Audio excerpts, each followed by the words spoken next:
Vinícius Camarinha nasceu em 6 de novembro de 1979 na cidade de Marília, no interior de São Paulo. É advogado formado pela Fundação Eurípedes Soares da Rocha, pós-graduado em Direito Administrativo pela PUC de São Paulo e gerente de cidades pela FAAP.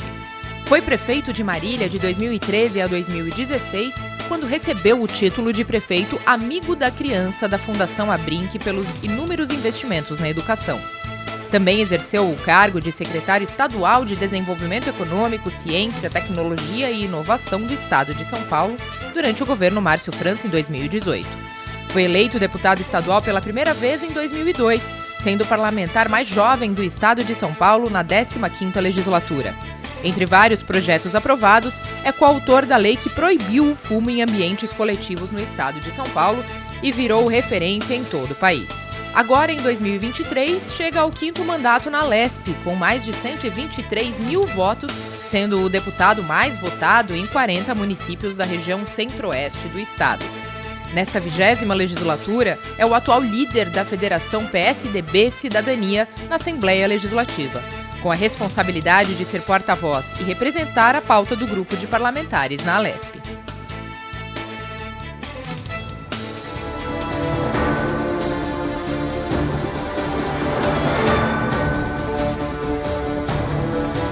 Olá, seja muito bem-vindo. Começa agora mais um Conexão Paulista, um programa que aproxima você das decisões políticas do Estado com informação de qualidade e de interesse da população.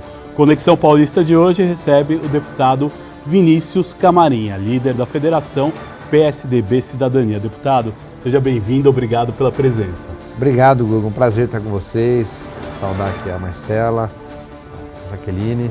Prazer estar aqui, estou emocionado aí com a vinheta que vocês fizeram aí, que legal, viu? E na edição?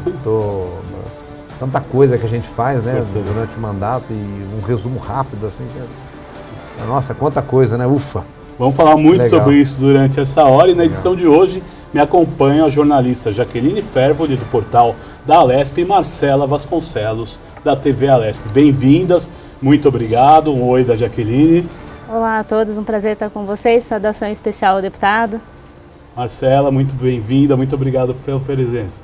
Muito obrigado por estar com você aqui, Guga. Você também que está acompanhando a gente. Saudar a Jaqueline e, claro, o nosso deputado Vinícius Camarinha. Muito obrigado. Deputado, começando, né? O senhor fez uma lei histórica para o Estado de São Paulo, exemplo no Brasil, que foi a lei antifumo, isso em 2009, né? Estávamos lembrando agora.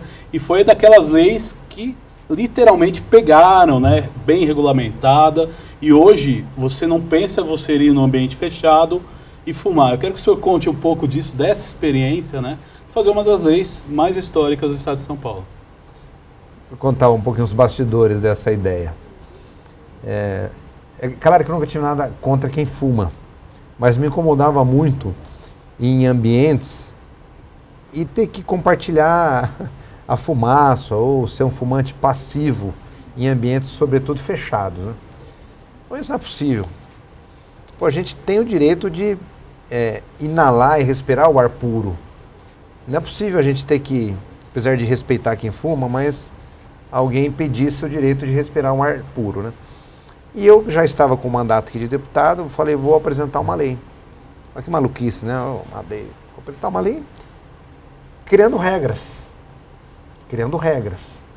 Então, proibido fumar em lugar fechado, proibido fumar em repartição pública. Eu tinha colocado até parque, lugares de convívios em parques. Você está num banco, né, algum lugar, tipo, acho que até exagerei um pouquinho, mas praia também. Tinha colocado uma lei bem ampla. O Serra tinha sido eleito governador. E o Serra era hipocondríaco. Hiper. Foi a primeira pessoa que eu vi na vida usando álcool em gel, em 2008. Percursor. Não, imagine, assim, num evento, assim, alguém passava álcool em gel, ele passava. Dentro de uma van, eu vi ele fazendo isso, eu falei, nossa, que coisa. Porque era assim, não parece que a pessoa está com nojo de alguém, né, uma coisa assim, né. Hoje a gente sabe a importância, mas naquela época, né. Pô, enfim, eu fiz essa lei quando eu recebi o telefonema do governador Serra, pedindo para eu ir até o palácio, que ele queria conversar comigo. Eu, poxa, o que será, não? O governador Serra queria conversar comigo. Eu lá com os meus 30 anos de idade, Marcela, fui até o governador. Ele me recebeu e falou, olha, é o seguinte, eu quero fazer uma lei igual à tua. Quero propor uma lei igual à tua. Como você já tem essa lei na Assembleia tramitando, a preferência seria tua. Eu queria te convidar a você assinar comigo essa lei, ser um coautor comigo, porque eu mandando pelo Executivo, a gente consegue ter mais força. Governador, para mim, importa ganhar o campeonato. Quem vai fazer o gol, não interessa, estamos juntos. O senhor pode mandar a lei, eu trabalho junto e quero que essa lei seja aprovada. E assim se deu. Foi a primeira lei do Brasil, dos estados, a proibir fumo em lugar fechado. Primeira lei do Brasil. Depois vieram outros estados, depois veio uma lei federal. Interessante, estava até contando antes aqui nos bastidores para vocês, eu fui hostilizado por razão dessa lei. Eu estava num restaurante em Marília, onde eu nasci e moro, era uma sexta-feira à noite, era um restaurante japonês. Estava lá comendo, estava um pouco perto da porta de saída. Tinha um cara, acho que ele estava até meio de fogo, e a partir daquele momento a lei já estava sancionada, ele tinha que fumar lá fora. Então ele tinha que sair do restaurante, acender o cigarro na calçada, fumar e voltar para o restaurante. Toda vez que ele passava perto da minha mesa, ele falava alguma coisa para me hostilizar. Palavras ofensivas. Fiquei quieto, né? Eu sabia quem era a pessoa, claro, me conhecia. Estou falando isso porque você vê como era o costume das pessoas, né? Você vê alguém naquela época se revoltar porque a gente estava criando uma lei que hoje todo mundo 100% apoia, até quem fuma. Depois a pessoa até se desculpou e disse que estava um pouco alcoolizada. Mas hoje a gente não conseguiria conviver num ambiente que a gente vivia antes de 2009. E só uma lei realmente poderia estabelecer essa disciplina. Inclusive com multas, fechamento do estabelecimento. Foi uma lei muito boa. Eu adorei ter enfrentado esse desafio, adorei ter enfrentado esse debate. Eu lembro que eu fui num debate na USP com o Paulo Alexandre Barbosa, que era deputado comigo. Hoje foi prefeito de Santos, depois deputado federal. E a juventude ali naquele auge do liberalismo generalizado, tal, subiu um cara em cima da mesa, não sei se era um cigarro de maconha ou qualquer coisa que ele estava lá, tragou e espelhou a fumaça ali em cima da mesa, assim como um modo de protesto. Então foi duro ter enfrentado essa quebra de cultura. Pensa que hoje essa moleza... Quebrar um paradigma, quebrar um paradigma. Costume, Foi. Eu me lembro desses episódios que marcaram assim de enfrentamentos, né? A imprensa ligando, poxa, mas você quer impedir o direito... Não quero impedir o direito de ninguém. Quero preservar o direito de alguém poder conviver num ambiente saudável. E aí você tinha vários estudos que você ser fumante passivo é muito pior que ser fumante ativo. Porque o fumante ativo, ele tem um filtro no cigarro. O passivo não tem filtro. E aí hoje é super comprovado o malefício que é você viver num ambiente que muitas pessoas, inclusive, têm doenças pulmonares por ter vivido em ambientes com fumantes. Tem pulmão todo prejudicado, lesionado, né? Então foi uma lei muito legal. Eu não me arrependo nem um minuto. Acho que a população também hoje tem essa compreensão aí na sua grande maioria. E todo mundo vive bem. Jaqueline Fervore, a sua pergunta para o deputado. Deputado, a proposta de lei orçamentária de 2024 já chegou aqui no Parlamento. Eu gostaria de ouvir do senhor, como líder da Federação PSDB e Cidadania, se já existe algum setor ou projeto que vocês devem se debruçar nessa proposta. Então, vamos lá. Eu estava ultra mega atarefado relatando os projetos de ICMS. São os projetos de transação, de renegociação de dívidas de ICMS. E o orçamento chegou semana passada, então eu ainda não examinei o orçamento. Nós temos 15 sessões para apresentar emendas, essa semana eu devo examinar e entender o que o governador está pensando para o próximo orçamento. O orçamento em si, o governador geralmente é quem determina as diretrizes orçamentárias, ele é o executivo, cabe a nós fazer alguns ajustes, não é o parlamento que vai alterar 100% o orçamento. O orçamento geralmente são poucas alterações. É claro, manter nos programas de saúde, que é super importante, educação, são os programas básicos das secretarias que atendem ao maior número de pessoas. Eu, particularmente, tenho uma preocupação muito forte em relação à saúde das crianças. Sim. A gente estava batendo um papo aqui, por que disso, né? E aí eu pergunto a vocês, por que você chora? Ou por o que você chora, né? Por quem você chora? E aí a resposta essa é a prioridade.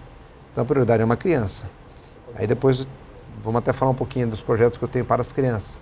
Então atender um pouco, ver como é que está essa questão da primeira infância, as pessoas mais vulneráveis. O governador está mandando muita coisa aí que está quebrando paradigmas também, né? Vai ter venda de Sabesp, vai ter uma PEC que vai compartilhar dinheiro da educação com a saúde, tem reforma administrativa chegando.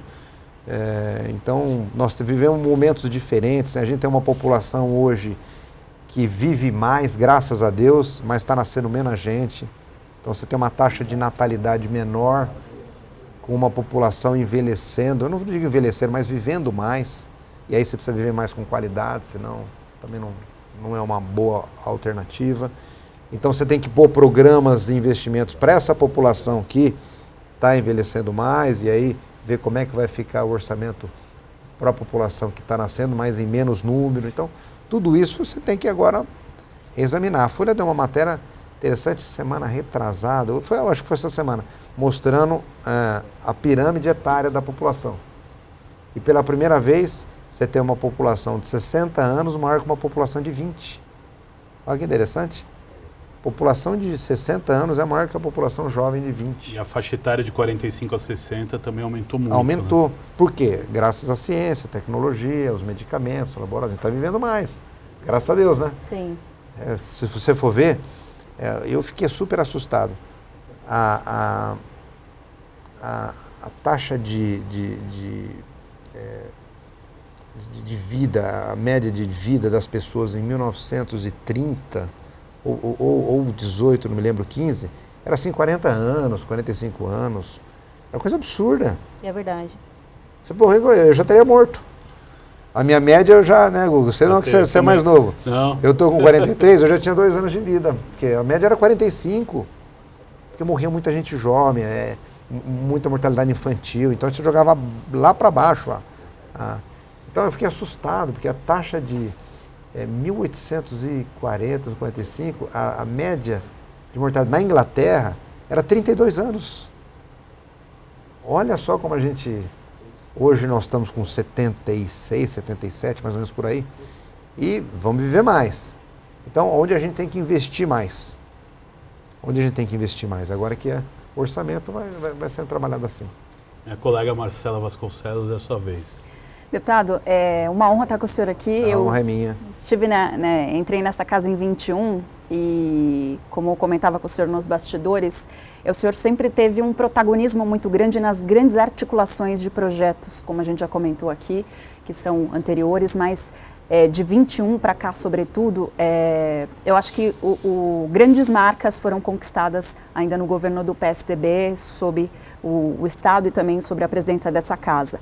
Hoje, o senhor, como líder da federação, encabeçou a articulação e foi relator desse projeto que o senhor mencionou anteriormente também, de autoria do governo, que fala sobre as dívidas, né, da dívida ativa, né, esse recurso do Estado que dificilmente consegue ser empregado e que as pessoas, por outro lado, muitas vezes querem pagar, mas precisam de melhores condições. Essa foi uma articulação recente aqui da casa que o senhor encabeçou. Queria que o senhor falasse mais sobre esse assunto. São Paulo acumula 118 bilhões de reais, né, de impostos em disputa judicial e 390 bilhões em débitos inscritos na dívida ativa. O que significa esse montante a partir da aprovação dessa lei que foi sancionada pelo Executivo? O senhor esteve lá no Palácio dos Bandeirantes, inclusive. Para a gente pensar para São Paulo daqui para frente, inclusive nesse aspecto do orçamento. Vou contar mais um pouquinho dos bastidores. Eu, no começo do ano, apresentei um projeto de lei nesse sentido. Você tem uma população que deve e às vezes quer pagar. E você tem um Estado que precisa receber, que precisa pôr esse dinheiro em políticas públicas, certo? E como é que nós vamos resolver isso? Eu apresentei uma lei em fevereiro, março, abril. criando uma sistemática de quebrar um paradigma de como é que as pessoas poderiam sentar com o Estado, com o fisco e negociar a sua dívida. Quando você deve em algum lugar, né, o credor liga, você quer pagar como? Você deve no banco, o banco liga 100 vezes até chegar em propostas com desconto, parcela, né? Quem é que nunca passou por isso? E o Estado tem que ter algumas ferramentas para atuar nesse sentido. Para isso você precisa de lei, porque o agente fiscal não pode fazer o que ele quer da vida, né? E nem o procurador, tem que ter uma previsão legal. Aí eu apresentei uma lei. E conversando com o governador, olha, eu preciso melhorar a receita. Eu falei, governador, eu tenho um projeto assim, assado. Ele falou, poxa vida, eu estou fazendo um projeto igual. Vamos fazer junto? De novo. Vamos fazer junto, governador, claro. Vamos fazer junto. Então, posso fazer pelo executivo, você vira o relator? Sem problema nenhum, governador. O senhor mandando tem mais força. E começamos a fazer esses dois projetos. Um primeiro são dívidas que estão na administração, que é esse que resolve já, dos 118 bi. Outros dívidas que estão já judicializadas. Um 118 bi, outro 395 bi. Pô, nós estamos falando aí, gente, mais de 500 bilhões de reais. Dívida parada, estocada, prejudicando quem está devendo, que está com o nome negativado, CNPJ negativado, a empresa com a iminência de fechar, desemprego podendo acontecer, pessoas passando... Então, precisamos resolver isso. E pegamos uma ideia que existia, que já estava em vigor no governo federal. Pegamos o mesmo conceito, que deu certo. Pôs recurso no governo federal e aliviou os devedores de dívidas federais. Fizemos essa lei, aprovamos a primeira e ontem aprovamos a segunda. Para quê? Então, se você deve, você pode, primeiro, parcelar em 120 vezes. Você pode usar os créditos que você tem com o Estado, que são os chamados precatórios. Eu fui falar para minha esposa, mas como eu vou ter crédito com o Estado, né?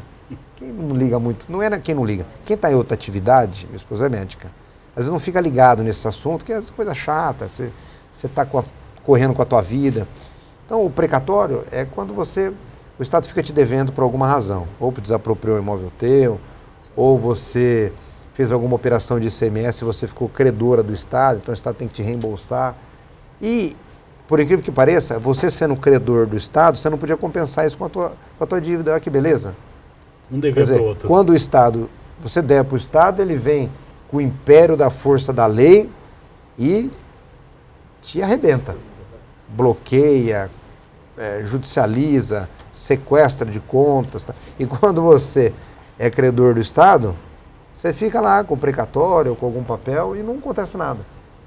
Era um absurdo. Eu me lembro uma vez que eu estava na Secretaria de Desenvolvimento Econômico, como secretário do Márcio França, chegou uma montadora alemã que tinha quase 1 bi de crédito com o Estado. Falou, eu não entendo vocês. Quando eu devo, eu sou punido. E vocês me devem há 5 anos, não acontece nada. Como é que eu explico isso para um alemão? Me explica, Jaque. Olha, é complicado. Eu falei, o senhor tem razão. Ainda bem que o senhor pensou na lei. Bom, tem que explicar isso para um europeu, para um alemão. É complexo. Então você tem que pegar o que você tem de crédito e abater no que você deve, é lógico. Então nós fizemos isso em lei agora também. Com agilidade, né? Você poder... Não é que não podia fazer antes. Você tinha uma regra tão morosa que era para não funcionar. Era uma autorização pessoal do secretário. Imagina, você tem milhares de processos para uma pessoa autorizar. Marcar uma audiência com o secretário para pedir isso. Né? Não vai andar. É fazer sapato à mão para atender o Brasil inteiro. Você amarrar lá, cortar o couro, não dá. E aí a gente fez isso. Então o projeto vai ser bom para você ajudar quem deve, para pôr receita no Estado sem aumentar imposto, aumentar a receita, né? Sem aumentar imposto. E relatamos esse projeto, foi bom. Deu a oportunidade da gente criar essas regras e melhorar, de alguma forma, buscar melhorar a vida das pessoas, tanto quem deve quanto quem vai receber os benefícios de quem deve o imposto com boas políticas públicas. Né? Agora, deputado, a gente fala agora sobre a atuação de um líder de federação aqui na Alesp, cargo que o senhor ocupa. Antes, nós vamos acompanhar um trecho de uma fala do senhor aqui no plenário da Alesp durante a aprovação do aumento salarial das polícias civil e militar de São Paulo. Vamos acompanhar. O fato que eu quero dizer, presidente, é o seguinte. A nossa federação tem compromisso com São Paulo. A nossa federação tem compromisso em ver as coisas melhorarem. Não importa se o Tarcísio vai fazer mais que o governo Dória ou Rodrigo. Se fizer, que faça, e nós vamos estar aqui para ajudar. Nós vamos estar aqui para ajudar, como fizemos na votação desse projeto, apesar das insinuações de alguns colegas aqui. Isso não vai contaminar a nossa bancada. Deputado, esse projeto do aumento salarial das polícias foi aprovado e teve um grande debate aqui na Lesp. Como está à frente da Federação PSDB Cidadania em projetos como esse, né? Nas negociações em plenário, no colégio de líderes? A gente sabe que são projetos que a população participa, né? Atinge uma classe muito querida hoje pela população, que são os policiais, né? A maior demanda hoje é segurança pública. Como é que é ser o líder de tudo isso? Esse negócio de ser líder é a corrida de bastão. Então você corre, né? 4 por 100, né? Você corre, você meta, entrega o bastão para o teu colega da melhor maneira possível, o mais rápido possível, para que ele tenha vantagem para vencer a prova. Ser líder é a mesma coisa. Eu vou correr o máximo que eu puder para entregar para a população, meus colegas que me confiaram a liderança, o melhor trabalho possível para que o meu próximo sucessor na liderança faça um bom trabalho e pegue uma situação muito melhor do que eu encontrei. Ou melhorar ainda mais, né? Então, não é ser vantagem, não é ser melhor que ninguém. Ser líder é seguir os liderados e ouvir todo mundo e buscar ter bom senso, razoabilidade nas coisas e dialogar muito. Eu sou muito feliz, sou grato pela missão que meus colegas me outorgou nesse primeiro biênio para tocar a nossa liderança. É uma liderança fantástica, porque a gente tem na nossa federação, a terceira maior bancada da casa, assim, grandes personalidades da vida pública, grandes. Nós temos um ex-ministro da Agricultura, que foi presidente da casa, líder do governo, 300 mil vezes, tudo que alguém podia ser na vida pública foi o Barros Munhoz. Então, oitagenário, estou correto? O grande decano dessa casa. Quase 80 anos, né? Sim. Octogenário, não? Então, poxa, olha que um cara que tem uma experiência fantástica.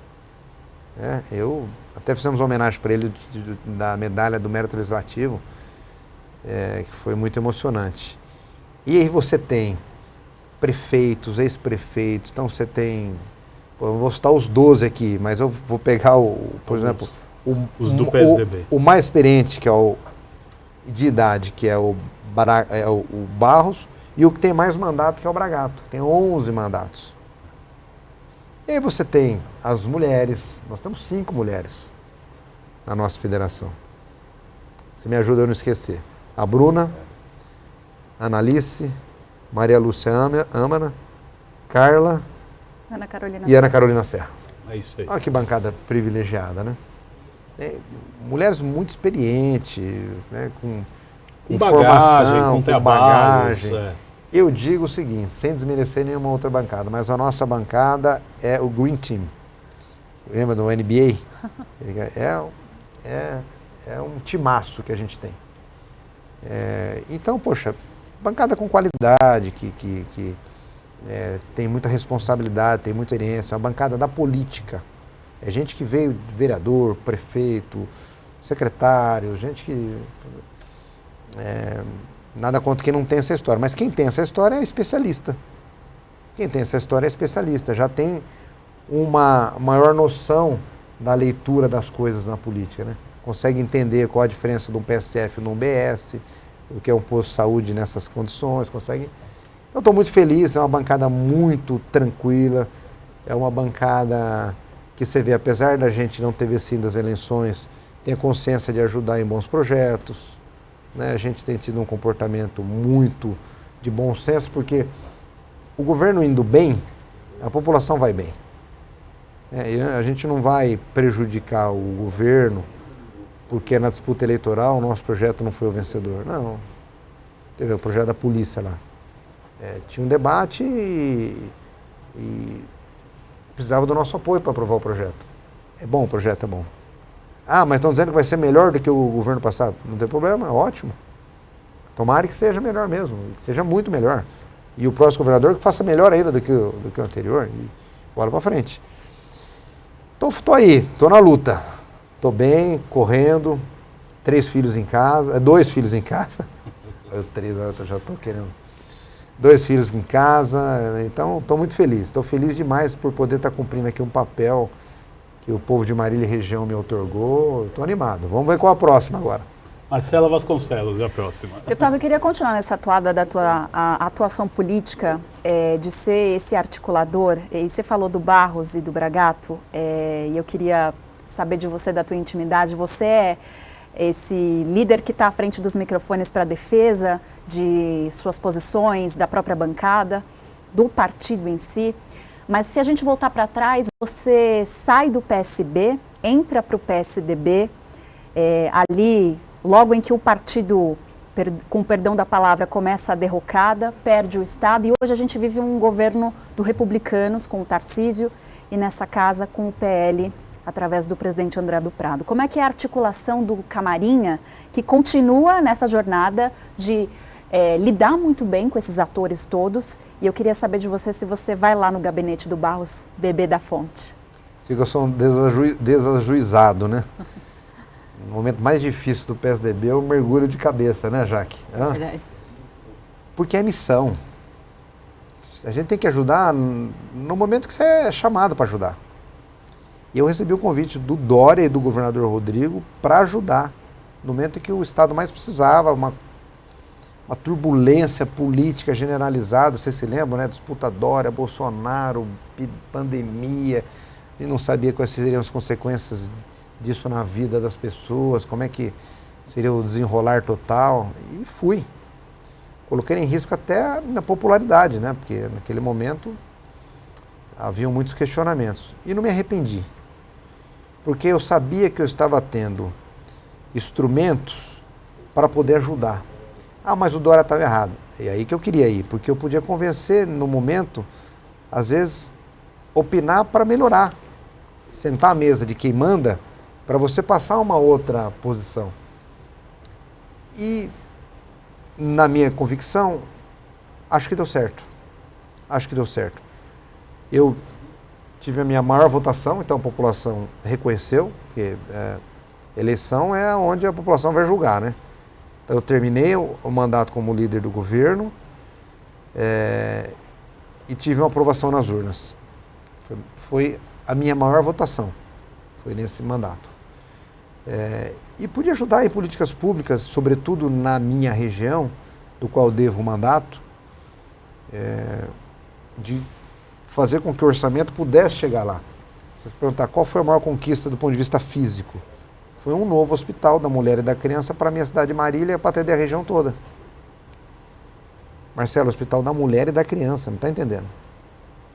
Um novo, quase 100 milhões de reais de investimento. Poxa, que bom. São pautas que eu defendo, né? A saúde da criança, da mulher.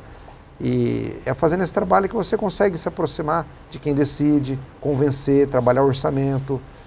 E assim tantas outras coisas que a gente conseguiu para entidades, para as pessoas que mais precisam. Consegui, através do governador Dória, aprovar um projeto, que é um projeto praticamente da minha vida, que chama Pro-Oncopediatria, tratar crianças com câncer, padronizar clínicas de saúde pública. Esse processo ainda está em andamento, já falei com o governador Tarcísio, precisa melhorar. Eu fui na Santa Casa de São Paulo, veja bem, nada contra a Santa Casa de São Paulo, mas eu fiquei horrorizado com as condições do espaço onde as crianças são tratadas em oncologia. Já que você não acredita, a estrutura física é assim, deplorável. Você já está doente, família devastada, criança assustada. Você tem que entrar num espaço maravilhoso. A criança tem que entrar como se estivesse entrando num parque de diversão, para se amenizar. E foi aí que a gente criou esse conceito, né? Porque é um conceito onde você está, seja no trabalho, na sua casa, principalmente no hospital, ele é fundamental para o seu bem-estar. E calcule o bem-estar de quem está doente, numa situação de câncer, com uma criança, com a mãe ali ao lado, vendo as outras crianças tratando com quimioterapia. Olha, eu já fui no GRAAC, no Boldrin, Santa Casa, em várias clínicas de oncopediatria. Recomendo irem. Quem tiver força vai conseguir continuar a visita, porque não é fácil.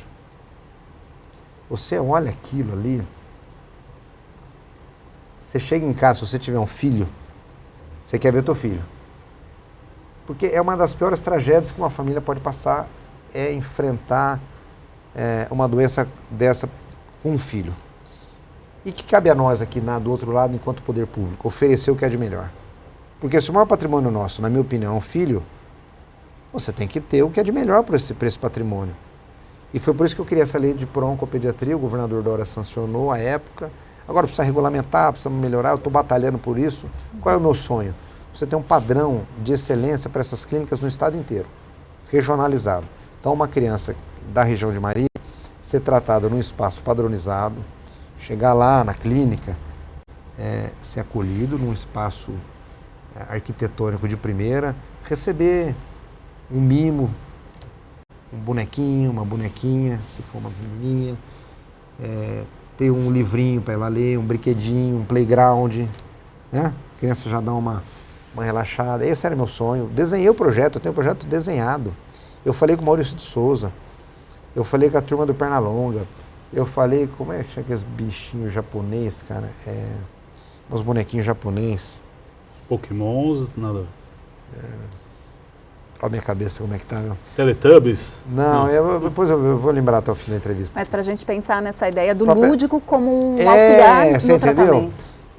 Porque o tratamento, ele existe, tá? São Paulo tem um tratamento. Eu não me lembro de ter visto assim, essa criança não foi tratada. Não, a gente tem quimioterapia e tal, mas não é só isso. Você tem que estar num lugar o amor, top, o carinho, você tem que ter acolhida, a empatia, né? Você tem que dar um amparo para a família. Então, por exemplo, quem está em Marília, além de ser acolhido num lugar bom, não tem que vir para São Paulo. Quem está lá numa região distante da capital, tem que ter uma região ali perto atendendo com essas condições. Esse é meu sonho do papel. Eu já falei com o Tarcísio gostou. Quero avançar nessa pauta. Quero ver se a gente consegue começar a padronizar e fazer valer a pena. Porque eu estava falando aqui com vocês antes, a gente tem como sociedade inúmeros, não é problema, mas demandas. Nós temos um país com inúmeras dívidas sociais desde a descoberta do Brasil, que foram se aprofundando, né? A gente tem uma dívida social muito grande, a gente tem uma dívida educacional, a gente tem uma dívida social, né? Pobreza, população de rua, tudo é muito problema. Enquanto aqui no Legislativo, a impressão que eu tenho é que se você não focar num item de atuação, você não vai resolver tudo ao mesmo tempo. Não, é impossível. Só Deus. Então eu tenho focado muito naquilo que a gente chora. São os nossos filhos. Tenho focado muito. Claro, olhando também para as outras situações que a gente precisa atender. Que tem colegas atuando também. E todo mundo dando a mão para a gente ir enfrentando. Então por isso que eu te disse que a questão da oncopediatria para mim e a da criança é meu lema de vida. E não é muito, tá? Para o tamanho do estado de São Paulo, você fazer esse investimento não é muito. Nós temos no Brasil 10 mil crianças cometidas com câncer, dos quais 4 mil estão em São Paulo. 4 mil crianças, para a potência que é o estado de São Paulo, gente, dá para fazer tudo de melhor para elas. Dá para a gente fazer o top e eu vou batalhar por isso. Tô agora saindo dessa relatoria do ICMS, vou começar agora outros projetos, mas ali firme com a nossa primeira infância. Deputado, a gente tem muito que conversar ainda, esse bate-papo. Desculpa eu ficar animado, esse bate-papo tem muita coisa para a gente Perdão. conversar, mas o Conexão Paulista faz um breve intervalo. Continue com a gente, segundo bloco. Tem muita coisa aqui para a gente discutir. A gente volta já já.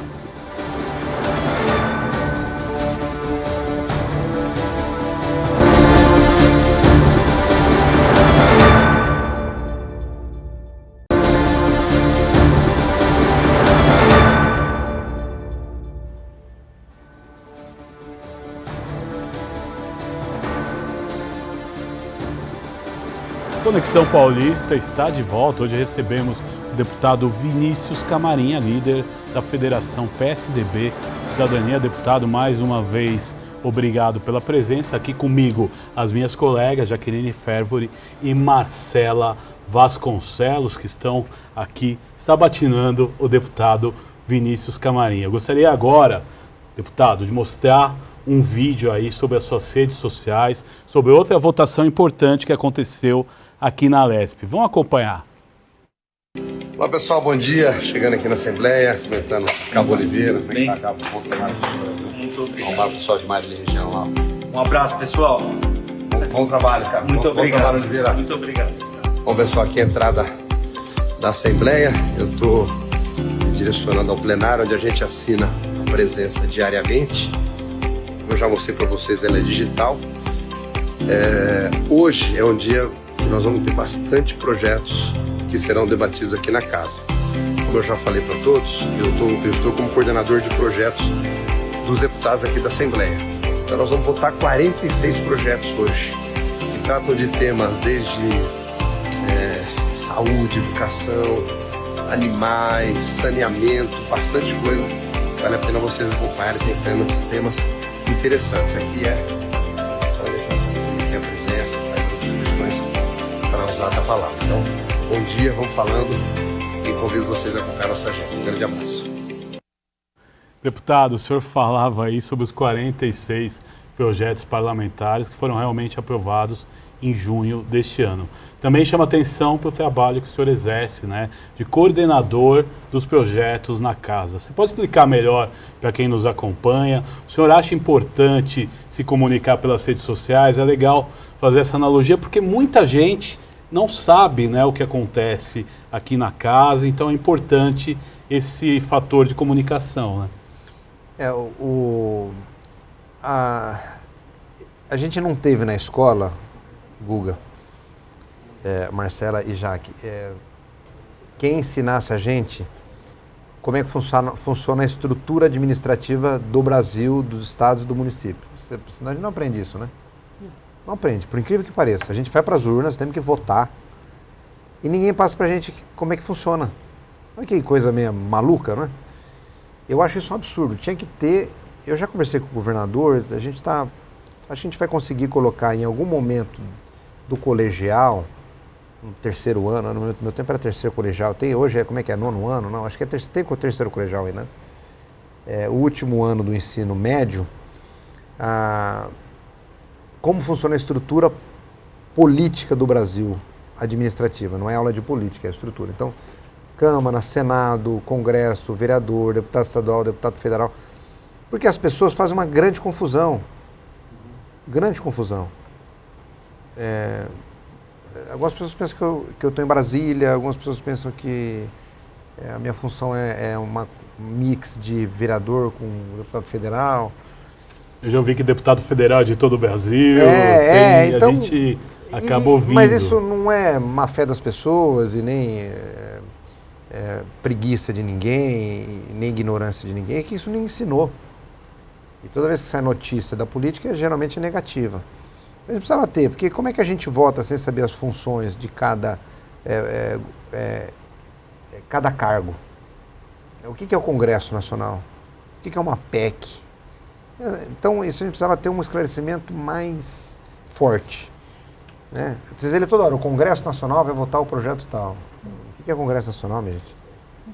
É a união da Câmara com o Senado, claro. Uhum. Então, isso tudo cria um distanciamento das nossas atividades. A Assembleia, então, é mais distante ainda, porque eu digo que a Constituinte de 88, ela deixou as Assembleias do Brasil ensanduichadas entre as competências de vereador, que as câmaras municipais, e as competências do Legislativo Federal. Os grandes temas de interesses da população estão nessas duas pontas, que é o dia a dia da cidade. Então está lá zoneamento, rua, prefeitura, o que pode e o que não pode numa cidade, e as grandes leis federais, que são lei penal, Código Civil, Código Comercial, tudo isso é federal. E nós aqui na Assembleia ficamos ensanduichados, com poucas competências de legislar. Então, tudo que você vai fazer, você se depara com funções privadas da Câmara Municipal ou do Congresso Nacional. No entanto, a gente tem as nossas competências que podem ser concorrentes, a gente pode fazer juntos. E a gente trabalha um pouco por aí. E aí que eu tive a ideia, com alguns colegas, da gente estabelecer uma organização de projetos dos deputados, antes de ir para o plenário. Porque se for para o plenário sem que haja um acordo mínimo, a obstrução é muito intensa e não prospera. Não que não tenha que ter, vai ter. Mas por que não a gente mandar para o plenário aquilo que já tem consenso? E já vota, ninguém vai discutir, todo mundo aprova, todo mundo apoia o projeto, votamos e vamos liberando. Aquilo que não tiver consenso e tiver divergência, separa num outro grupo e dedicamos algumas sessões para debater projetos que não têm consenso e vamos ver quem ganha, se é a minoria ou a maioria. Essa é a ideia da coordenação dos projetos dos deputados, do qual os líderes me deram a prerrogativa de organizar. Tanto é que hoje fizemos a reunião da coordenadoria de projetos, né? Votamos esse mandato, e aí quero parabenizar o presidente André do Prado, que reforçou essa ideia dessa coordenadoria de projetos e avalizou. Votamos esse ano 60 projetos de deputados aprovados, bons projetos, projeto de tudo quanto é ideia que você possa imaginar, mas que deram... PSOL, PL? Tudo, a gente não olha partido, a coordenadoria organiza projetos. E hoje nós temos um remanescente de 32 deputados que ainda não apresentaram o projeto, que a gente estava sentado hoje, que são justamente projetos que não têm consenso. Então, sentamos hoje. O PT tem um projeto que a Rede e o Republicanos colocou óbice. Por quê? Porque eu não concordo com isso. E se mudar esse artigo aqui, eu concordo. Então faz parte, então vamos. Faz isso, não consigo mudar, vamos a voto. Vai para o plenário e ganha quem tiver mais voto.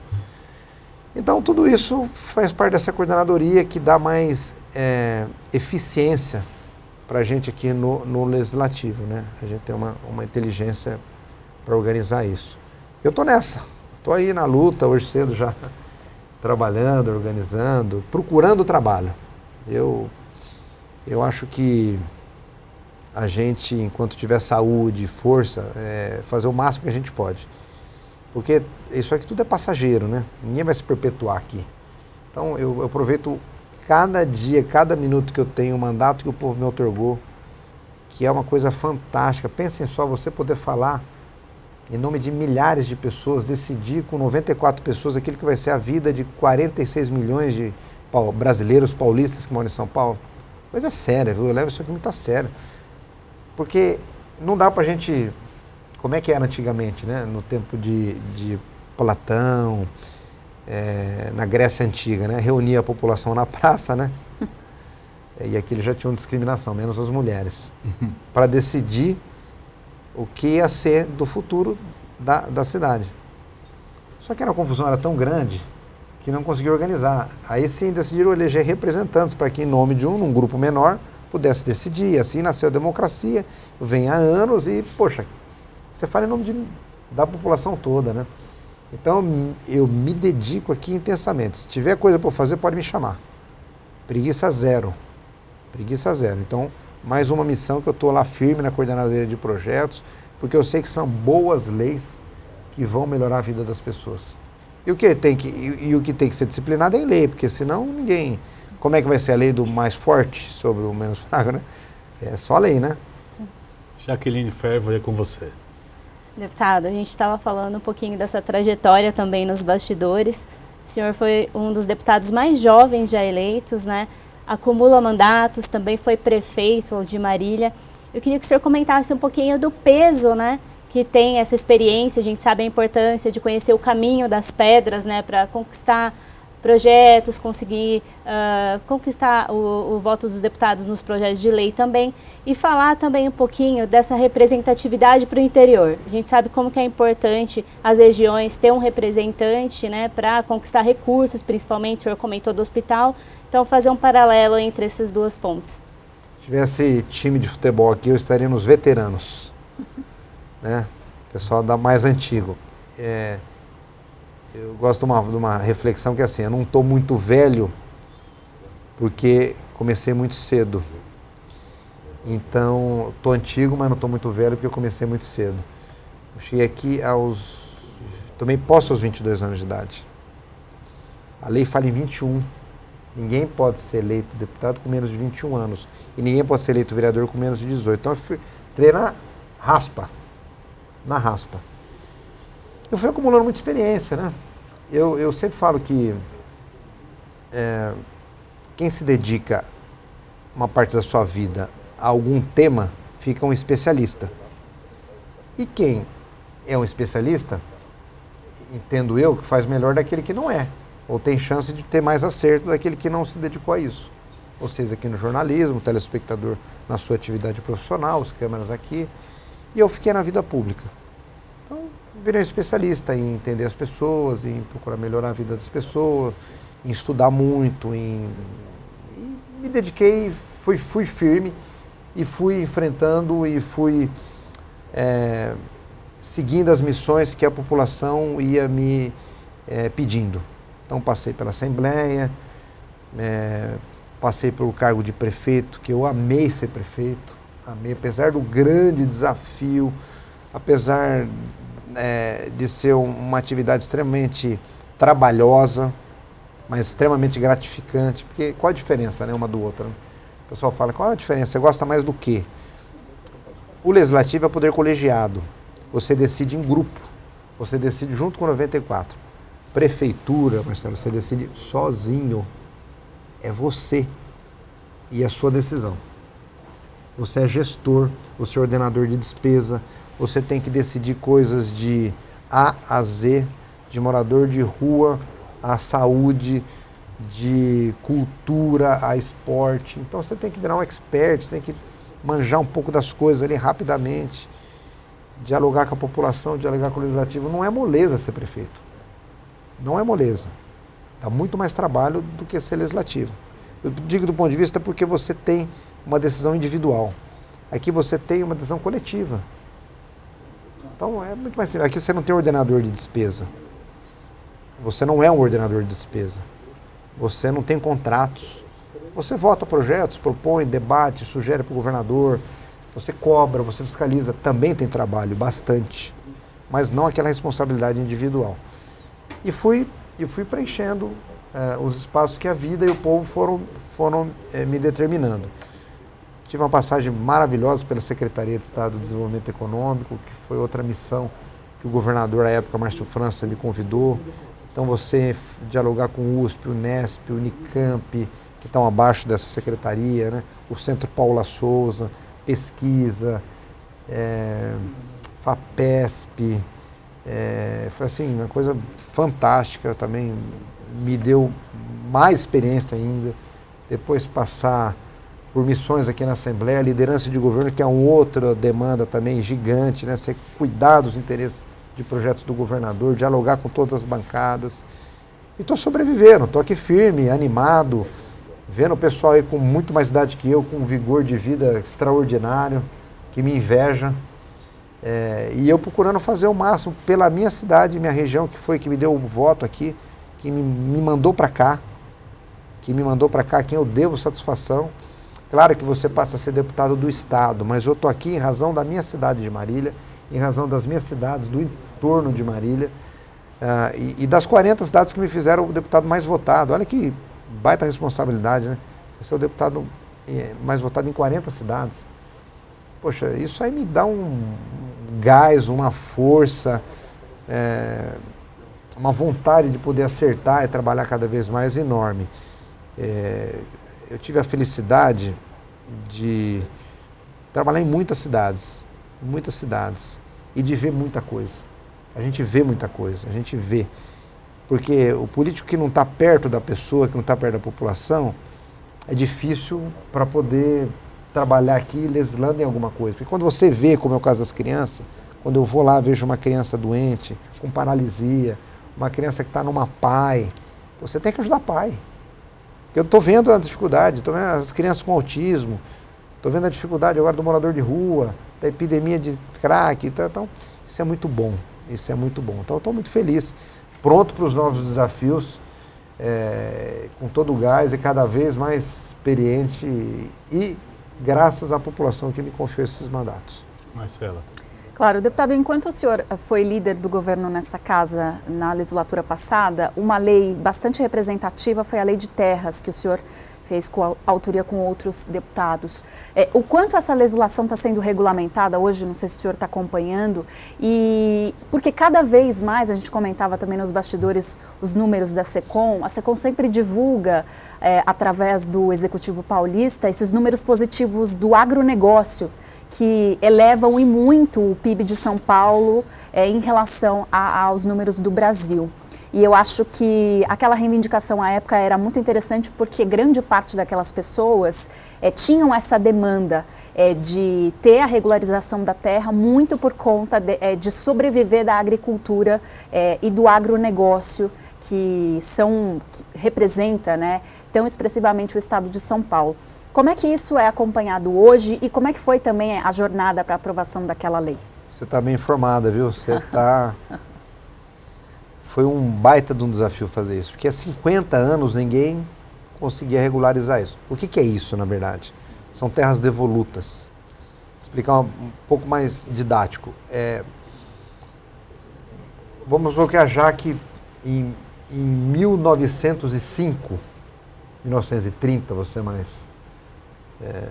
mais perto aqui dos nossos dias, você compra uma terra lá na Alta Paulista. Te vendem, olha, você está comprando aqui 10 alqueires. Ah, bom, quanto é? Então, paga, faz a escritura, compra a propriedade, depois passa um tempo, alguém diz, fala, não, essa terra aqui não é tua, essa terra é do Estado. Mas como? Não é minha, eu já plantei, já cerquei, paguei, pus aqui, montei a sede, isso aqui era um mato. Eu desbravei a terra, gastei, criou geração de 5 criei, filhos. tal. Começando dizendo que não é tua, não, isso aqui é devoluto, isso aqui não pode. E vem há 100 anos uma disputa judicial de quem é. Aí o governador, na época, Rodrigo, vocês precisam resolver isso. Falei, governador, eu vou propor a lei e vou chamar vários colegas para ser coautores comigo. Então essa lei tem uns 30 deputados mais ou menos que assinaram com a gente essa lei. E começamos um amplo debate com o MST, com proprietários de terras devolutas, com prefeitos, com a sociedade. E você tinha um problema sério, porque aquela região onde tinham essas propriedades, que é a maior região ali da Alta Paulista, para baixo de Presidente Prudente, do Pontal do Paranapanema, é uma região com pouco desenvolvimento econômico, muito em razão disso. Porque são terras que estão judicializadas, então as pessoas não investem como deveriam investir, você não tem investimento internacional, você não tem grandes propriedades, você não tem estrutura logística, técnica, porque você não tem a garantia da propriedade. E aquela região sofrendo com o desenvolvimento. Então o que nós fizemos? Então vamos lá. Você que tem terra, a terra tua, escritura tua, comprou, pagou, você investiu na terra e investi. Então vamos fazer o seguinte, nós vamos criar uma indenização mínima para o Estado, você vai indenizar um pouquinho, você já ganhou o processo judicial? Já ganhei. Então a indenização é mínima. Okay? Para você começar a criar alguns conceitos. E fizemos a regularização geral de todas as propriedades nesse sentido. Quem ainda está em disputa judicial, mas está dividido. Então você vai indenizar o Estado de 50%. Então criamos uma possibilidade das pessoas indenizarem o Estado minimamente, porque aquilo foi já investido, porque também o Estado não tinha como indenizar todo mundo. Vamos inverter, tira a pessoa daí, pega a terra para o Estado, indeniza a pessoa que já estava lá há um tempo, que fez benfeitorias, fazia sentido. Vai criar uma confusão, até porque você já não sabia se a terra de quem era, a pessoa comprou de boa fé, é um comprador de boa fé, e a gente achou essa saída, que foi inclusive aprovada aqui na casa. E está andando, a oposição que não concordava judicializou, está no Supremo, o Supremo ainda não decidiu, espero que decida a nosso favor, porque ela tem tudo a ver, né? E está hoje dando uma outra condição para o Pontal. As pessoas lá do Pontal estão felizes, as pessoas que já estão tendo a regularização estão podendo mergulhar de cabeça nos investimentos, né? buscar financiamento, poder fazer grandes plantios e tocar a vida. Você tem várias narrativas que não são honestas, na minha opinião, né? Ah, isso é terra invadida, é grilagem. Pô, você pagou. Você tem título da terra, a gente comprou aquelas terras. E aí, quando você tem um título, a indenização é mínima. Se você não tiver, aumenta a indenização. Aí você cria uma... Mas precisa pôr um ponto final nessa história. Precisa pôr um ponto final. Foi outro grande projeto que eu tive a satisfação de poder, junto com os outros colegas, encaminhar aqui e dar uma definição. Jaqueline. Deputado, o senhor teve projetos de lei também bastante importantes, esteve na direção da oncologia também, da causa animal, né, que o senhor apresentou em coautoria com o deputado Bruno Lima. E a gente sabe como que é morosa, às vezes, a apresentação de um projeto até ser sancionado, tem a discussão nas comissões. Eu queria saber se o senhor tem algum que o senhor considera mais importante. É aquela história, né, que o senhor que... Todos são seus filhos. Eu tô nesse momento focado bastante nessa coordenadoria de projetos de deputados. Por que eu estou focado? Porque eu sei que eu me dedicando para todos, vai ter muito projeto bom que a gente vai andar. Também tem os meus que estão aí protocolados, né? Então eu tenho projetos, por exemplo, que trata da regulação das atividades de fiscalização do Estado do ponto de vista do consumidor. Você tem, não é exagero, mas você tem o PROCON, que hoje, desde que ele foi criado, ele não tem uma disciplina própria. Sabia? Ele não tem uma disciplina. Cria-se o PROCON, você não tem regras. Eu ouvi muitas ações de abuso no passado, muitas reclamações. O PROCON ele é fundamental, ele precisa ter, e é um baita de uma ferramenta que a gente não aguenta mais algumas empresas que não cumprem com a gente o que é tratado e o que a gente compra, né? E é uma tortura para o consumidor, né? Ninguém dá retorno, você não consegue trocar, então o PROCON cumpre uma função legal, mas não pode ter abuso. Não pode ter abuso contra também o comerciante. Então, eu tenho uma lei que eu trato um pouco dessa regulação, porque você cria disciplina. O agente público, quando não tem disciplina, ele vira um super poderoso. Não pode. O fiscal ele tem que ter regra objetiva.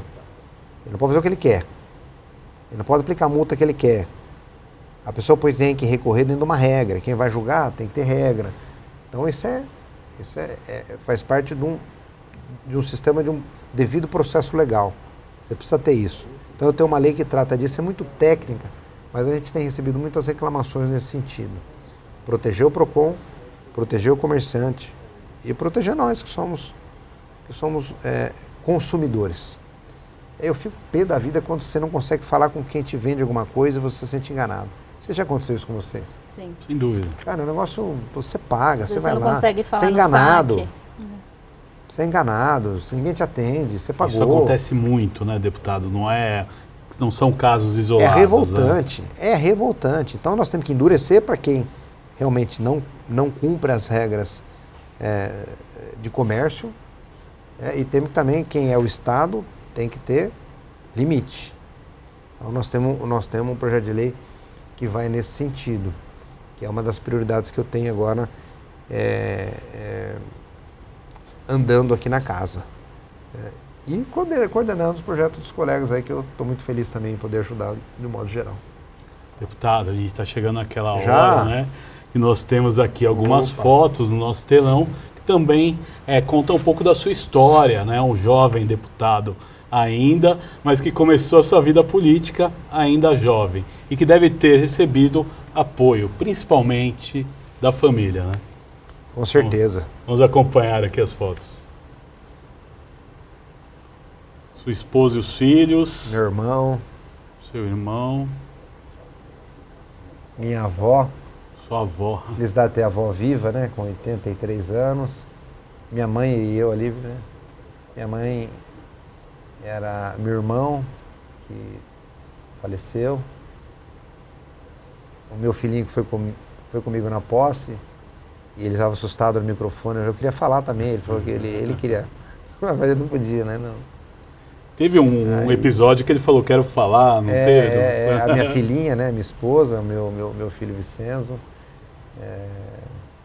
A família, né, os filhos são a nossa razão de viver, né. Depois que falei para a Marcela, quando ela tiver a filhinha, você vai ter mulher, você vai ver que a gente não tem mais vida nossa, a vida é deles.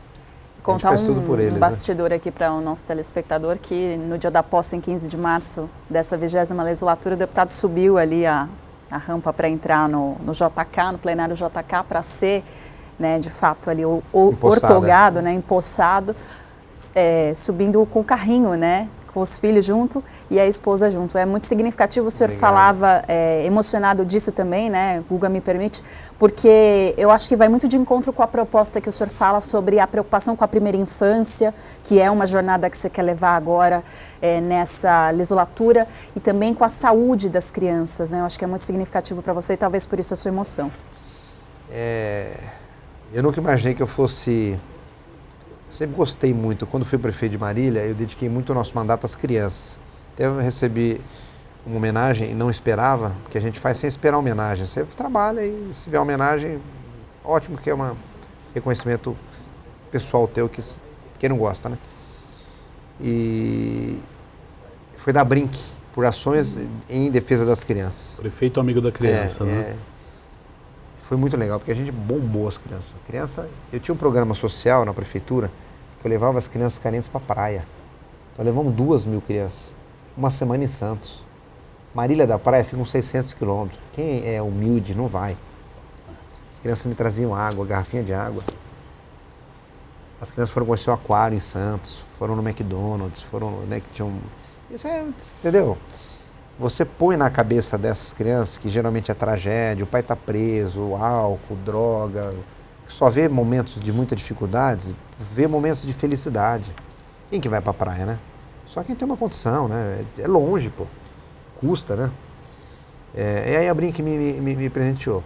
Depois eu tive meus filhos, aí eu acabei. Aí já eu, pelas crianças, eu faço tudo. E eu vejo assim, eu gostaria que todo mundo tivesse a mesma coisa que eu posso dar para os meus filhos. Eu gostaria que todo mundo tivesse acesso, quando você está com o teu filho, a um pronto-socorro bom, a um atendimento rápido.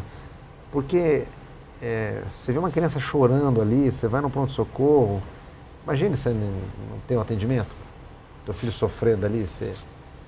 Não tem cabimento, sabe? Não tem cabimento. Então, a minha luta é incansavelmente por eles. Tem 2 frases que eu gosto muito, se é que tem um tempinho. Tem. Uma é bíblica, Mateus 19:14. Deixai vinde a mim os pequeninos, pois a eles pertence o reino dos céus. Ou pessoas semelhantes a eles pertence o reino dos céus. Você sabe essa história de Jesus? Jesus caminhava no meio da multidão, né? E tinha um grupo de crianças que queria ver Jesus. Só que a criançadinha é curiosa, né? Estava entendendo muito. Jesus falou, para tudo, deixa vir minhas crianças. Dá licença, eles são prioridade. Pô, mas Jesus está falando que eles são prioridade, nós vamos fazer o que da vida? Vamos ficar olhando aqui, ele já falou que é prioridade. A eles pertence o reino dos céus. Mas é mais completo assim. A eles pertencem as pessoas semelhantes a eles até. Pela ingenuidade, a pureza das nossas crianças, né? Então, você precisa de uma profunda reflexão do que são as crianças, cara, pra gente. Pô, a gente tem que proteger. Tem que proteger ao máximo. Olha, você quer ver o triste eu estar na rua e ver uma criança de rua. Vou contar pra vocês, esses dias eu estava numa padaria, perto de casa, comendo um lanchinho, já tinha saído da Assembleia, parei para comer um lanche. Aí chegou uma criança aqui, que é engraxate, né, aqui, com um irmãozinho menor. Tio, posso engraxar o seu sapato? Ele pode. Você já comeu? Não, tio, não comi. Pô, você paga um salgado? Eu falei, não. Eu falei, você já jantou? Ele falou, não jantei. Posso jantar, tio? Eu falei, pode, senta aqui na mesa comigo. Sentou ele e o irmãozinho. Eu e sozinho. Tinha o Bruno que trabalha comigo, acompanhou. Aí eu falei, o que você quer comer? Ele falou, tem parmegiana? Eu falei, tem, pode pedir. Ele falou, pode, tio? Eu falei, pode. Aí, eles, poxa vida, parmegiana e tal, uma padaria. Aí, chegou o pratão, né? Parmegiana e tal. almoçar na padaria, o prato é bem reforçado, né? Padaria, capricha, né? E acho que o cozinheiro viu que eu estava com as crianças lá, ainda deu uma reforçada. Aí falou assim, aí trouxe o garfo, né? Trouxe a faca e o garfo. Falou, tio, você tem colher? Criancinha come de colher, né? Assim, eu comecei a olhar aquilo, cara, eu falei...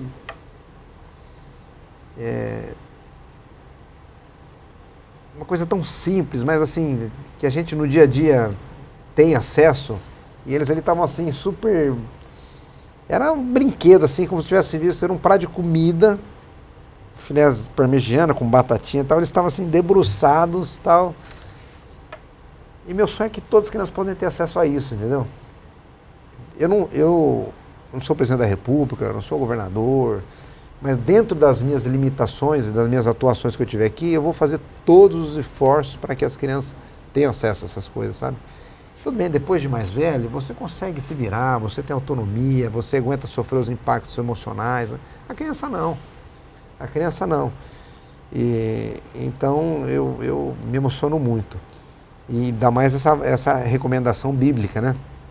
De Jesus Cristo seguindo as crianças. E tem uma do autor Rubem Alves, que eu lendo um dos livros dele, que eu gostei muito. Quero dividir com vocês também, com o telespectador. Que ele diz o seguinte, se queres conhecer o coração de Deus, balance uma criança. Olha como é profundo. Se queres conhecer o coração de Deus, balance uma criança. Você já viu o sorriso de uma criança no balanço? Já viu? Olha para você ver. Pega um balanço assim, solta ela vai vir assim. Vai. Esse é o coração de Deus. Pô. Não tem nada mais bonito que você ver uma criancinha de 3, 4, 2 aninhos ali segurando, rindo para você. Então, como nós estamos aqui de passagem, a vida é tudo muito rápido, tudo muito breve, você tem que fazer algumas coisas valerem a pena, né? E eu estou nessa, eu estou firme aí com essas pautas, muito feliz que eu estou conseguindo avançar com algumas coisas. Desculpa a emoção, porque isso aí tudo... eu penso como é que estão meus filhos em casa, como é que estão as crianças, você fica, né? Não sei se eu sou pai recente, então a gente fica nessa. Então, a gente é pai a vida inteira, né? E aí você está lá com 50 anos de idade, você se preocupa. Me falam isso, viu? Com seu nunca filho, mais vai passar. Exatamente. Tem um amigo meu que falou o seguinte para mim, eu não me lembro quem, falou, filho é igual videogame, cada fase vai ficando mais difícil. Ótima colocação, deputado. Não é possível, pô. Eu queria saber, né, o senhor, dos deputados mais jovens eleitos da história, o grande legado que Vinícius Camarinha vai deixar para a população de São Paulo seria o deputado que lutou para mudar a vida das crianças? Se eu puder escolher, vai ser essa. Se eu puder escolher, vai ser essa. Já fica combinado aqui. Se eu tiver que escolher um tema, é criança. É criança. E por quem a gente chora, né? Por quem a gente defende, por quem a gente... Claro que eu podia incluir aqui vários outros, a gente podia falar vários temas, todo mundo vai concordar, mas se tiver um, seguindo Jesus Cristo, né? Deixar vir de mim. Porque o reino dos céus pertence a elas ou às pessoas semelhantes a ela, né? Então, estamos firmes. Deputado Vinícius Camarinha, agradecemos a sua participação aqui no Conexão Paulista. Sempre será bem-vindo aqui no nosso programa para contar um pouco da história do que o senhor faz no Parlamento. Marcela Vasconcelos, muito obrigado pela sua participação. Obrigado, deputado. Obrigado, Guga. Jaque, foi um prazer estar com você aqui também e a você que esteve conosco também. Jaque Fervoli. Parabenizar o deputado pelo trabalho, Obrigado, pelo mandato. Agradecer vocês por compartilharem desses momentos ótimos de conhecimento aqui do mandato do deputado. Obrigado. Você já sabe, toda quinta-feira às 9h você confere uma entrevista inédita aqui no Conexão Paulista. Obrigado pela companhia. Até o próximo programa. Oi.